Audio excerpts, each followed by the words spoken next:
Today, I will be eating a Choquette variety avocado and telling you how I leveraged my network to get my first job out of college. Remember, it's not what you know, it's who you know. This is a 3-pound avocado.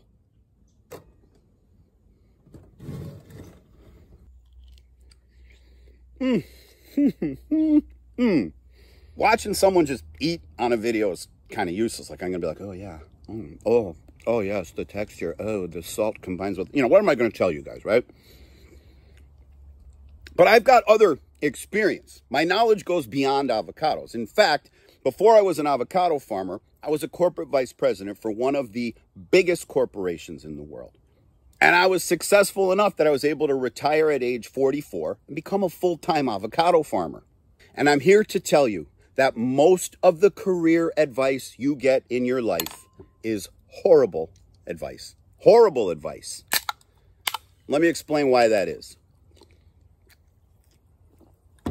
See, you got 80% of the people right here in the middle. 80% of the people. That's the average, right? The average person falls somewhere in this 80%, right? And you got 10% of the people up here that are like above average, the rock stars. These are the ones that really go far in their careers. I'm talking about career here, right? Then you got the below 10% who fail. They end up getting fired, or they serial get fired. They job hop and all that kind of stuff, right? So if you're in this 80% average in the middle, and most people are, right? 80% of the people are. You're doing things like the other 80% of the people do. But if you're one of those 10%ers that really excel in your career, one of those 10%ers that really fail, you're doing something different. So in order to excel, in order to really go far, in order to make your dreams come true and hit your goals, you got to do stuff different than that middle 80%. You also got to do stuff different than that bottom 10%. You don't want to be them, and you don't want to be the average 80%. So you got to do things differently than 90% of the people out there. But who's going to give you advice? You walk into a room with 10 people, 90% is 9, right? So 9 people, 10 people are going to give you advice. 9 of them are going to give you crap advice because they fall somewhere in that bottom 10% or that average 80%. Odds are they're in the average 80%. If you take their advice and you do what they do, you're going to get the results they got, which is average. You're going to be right in the middle. And if that's what you want out of life, that's fine. Take it. But if you're reaching for that brass ring, you want to go high in a corporation, or you want to start your own business and make it extremely successful, or you want to do what I did, which is retire early and do something else, which reminds me, I got to take a bite of this avocado. Yum. You got to be in that 10% of people that's doing stuff different. But most of the advice you get is going to come from the 80% and the bottom 10%. It's going to be crap advice. They're going to give you horrible advice about how to behave during a job interview. They're going to give you horrible advice about how to do a job search. And they're going to give you this advice. They're going to say to you, it's not what you know, it's who you know. And guess what? They are absolutely correct. That is the one piece of advice that I want you to take. It's not what you know, it's who you know. But that 80% of the people and that 10% of the underperformers, that 90% of people are going to follow that up. And they're going to talk about the whole idea of it's not what you know, it's who you know, as if that's a bad thing, as if that's somehow suboptimal, as if that's something that needs to be changed, as if you should be acting in such a way that what you know is more important than who you know. Even though we live in a world and we operate in a system where who you know is way more important than what you know. So they make the right observation. Finally, they get something right. They make the right observation, and then they give you the wrong advice what to do with that observation. Now, I don't know why this happened, but somewhere in my teens, a light bulb went on in my head that it's much better to make your way in this world by observing the way things are and then doing your plans according to the way things are, not according to the way you think they should be or the way other people think they should be, but according to the way things are. And the way things are, if you Google it, it's like 80% of jobs are gotten through a friend, through some kind of contact. And what's so bad about that, right? People say this to me all the time. We get into like little arguments. They'll go, oh, it's not what you know, it's who you know. And I'll be like, well, what's so bad about that? Oh, that's not fair. it gives people an unfair advantage and yada, yada. And I say to them, well, how would you go about hiring someone then? Oh, I'd post an advertisement. I would solicit resumes. I would go through the resumes and look at people's transcripts and look at their histories, create a short list, bring those people in, interview them, create an even shorter list, bring people in for second interviews, interview them with my peers, pick the best candidate and offer the job. I say, oh, really? I said, well, didn't you just get your bathroom remodeled? Oh, yeah. Yeah, I saw your remodeled bathroom. It's really, really nice. How did you select the contractor? Oh, well, my sister-in-law had a bathroom installed and I liked the work, so I just asked her for the contractor's name. Oh, so the contractor got that job based on who he knows, not what he knows. The contractor got that job because your sister-in-law recommended him. Oh, well, that's different. That's different. Oh, okay, that's different. Okay, tell me this. You have children, right? Yeah. And they have a pediatrician, right? Yeah. Where'd their pediatrician go to school? What are his qualifications? Oh, well, I don't know. I don't know his qualifications. Well, how'd you find your pediatrician? Oh, well, when I moved to Chicago, I asked some of my coworkers who had a child my age if they were happy with their doctor. They said, yeah, I went to see him. I liked him, and now he's my pediatrician. Oh, so your pediatrician landed the job based on who he knows, not what he knows. You hired arguably the most important employee in your life, right? You're paying a doctor to keep your children alive. This guy's responsible for the health of your children. And you just took me through this fair and correct way of choosing employees, yet you hired someone based on your network. And most people, whether it's putting a roof on their house, getting their dishwasher fixed, taking their car to a mechanic, a dentist, a pediatrician, a surgeon for grandma's, bypass surgery, right? We don't post an advertisement, look at resumes, interview people and select the best one. We either hire someone we trust or we hire someone based on the recommendation of someone we trust. And why is that such a bad thing? Again, I ask, and I want you to think about it. What's so bad about that? Ask yourself, how do you hire people? How do you hire a landscaper? How do you hire someone to put a new roof on your house? You either know them or you go by the word of someone you trust. Every job I ever got was based on who I knew, not what I knew. My paper route. When I was 10 years old, I got a paper route. You were supposed to be 12 to start a paper route. But my neighbor Jimmy, who I think was like 13, he had a paper route. He didn't want to do it anymore.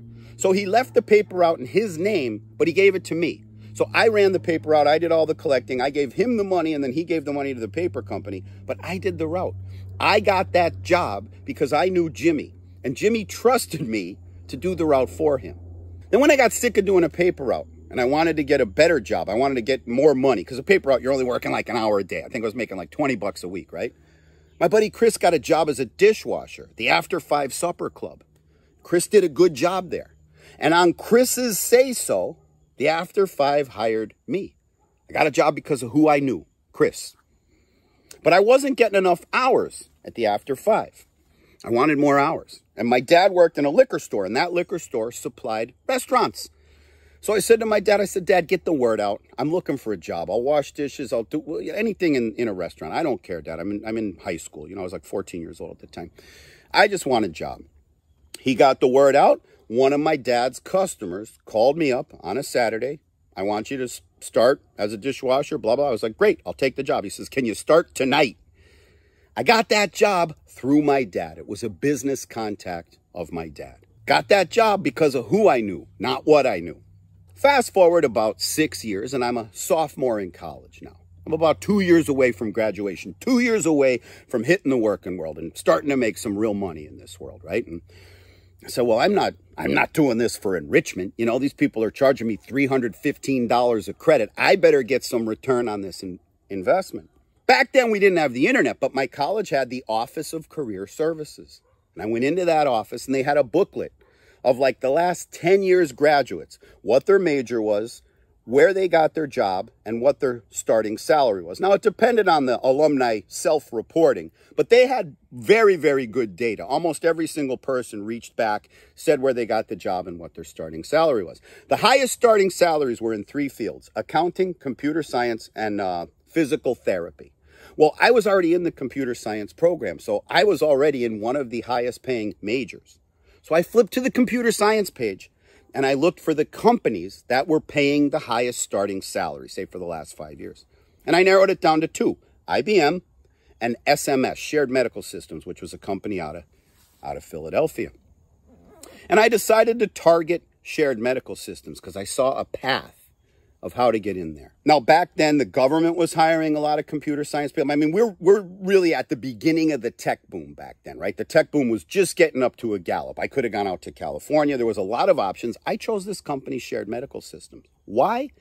Because the local hospital up the street was a Shared Medical Systems customer. And I knew I could get an internship there. I knew if I went there, I could say, hey, I'm a computer science student at the college down the street. And I want to work for you guys for free. Give me 12, 15, 20 hours a week. I don't care. All I ask is that I get to work on the Shared Medical System, computer system that you guys use, right? They agreed. They're like, free labor, hell yeah. And I also got 3 credits out of it. It was a 3-credit internship class. You know, I had to do a little write-up and have people sign papers when it was over, right? But I didn't care about the 3 credits. I worked for that hospital for free. I put in about 20 hours a week. I did all the work that all the other computer people, the actual employees of the hospital, did not want to do. It was the scut work. It was the grunt work. It was terrible. It sucked. I didn't care. All I wanted to be able to do was put on my resume that I had experience on a Shared Medical System software program.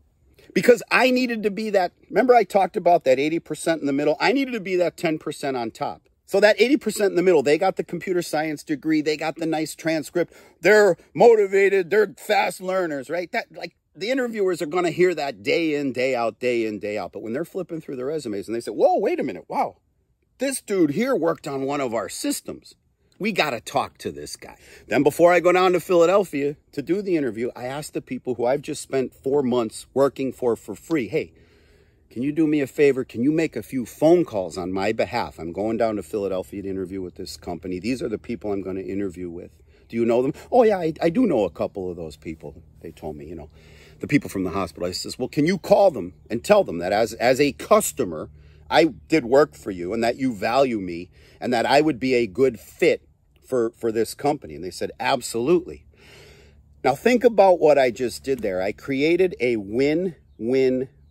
I sound like Michael Scott, I know, but I created the win-win-win, right? If this scheme works, it's a win for me because I get a job.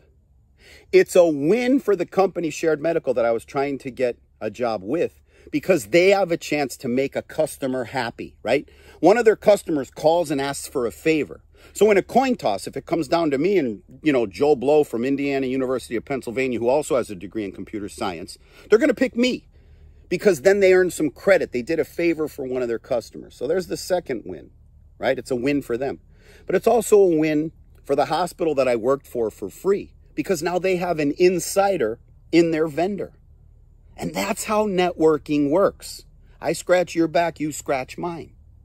And that's how I got my foot in the door to the company that was going to give me the career path so that by age 44, I could retire, start growing these things, and start selling these things at guacfarm.com, GUACFARM.com. Now, if you're one of those people who's inclined to have a good network and you're good at building networks, none of what I just said surprises you, right? You're like, yeah, of course that's how it is. But for those of you that find this enlightening, for those of you that find this to be new information, do not despair. Don't go down in the comments and be like, well, that's great information, but I'm an introvert. That won't work for me. It's no different than if you wanted to play the piano. If you've never played a piano before, but you want to play the piano, or maybe you want the results you will get if you learn how to play the piano, the first time you sit down at the piano, you're not going to know what to do. But you can develop the skills so that over time you will get better and better and better till you finally master the piano. And unless I think of something different, but so far I haven't been able to think of something different, the single best piece of advice I could give you to building a good network is when you engage with people, listen with the intent to understand, not the intent to reply. I'm going to say this one more time. When you engage with people, listen with the intent to understand and not the intent to reply. Repeat their name 5 times in your head. Look at their eye color. later in the day when you're home with your wife or your girlfriend or your little brother or your parents or whoever, say, I met a person today. His name was this, and he had brown eyes. I met a woman today at the bank. Her name was Barbara, and she had green eyes. And as you go around meeting people and listening with the intent to understand and not the intent to reply, you're going to get to know people. You're going to get to know them deeply because your mouth is going to be shut. And you're going to be interested in what they have to say because you're trying to understand them. You're going to ask clarifying questions, and they're going to tell you a lot of things. And because you're listening with the intent to understand, you're going to remember those things. And over the course of time, you're going to amass a network of people. Maybe you challenge yourself and you say, every week I want to write down 3 new names that I've added to my network. That's not a very aggressive task, right? 3 names a week. By the end of the year, you'll have 156 names that you've added to your network. And odds are none of that 150 to 200 people grow 3-pound avocados. But I do. And if you want to get yourself one of these 3-pound avocados, or you want to get yourself a box of 12 pounds of these things, go to guacfarm.com. guacfarm.com. We sell our avocados based on seasonal availability, and since it's October right now, we're selling our fall varieties. We also have t-shirts in different colors and short sleeve, long sleeve, tank top, that sort of thing.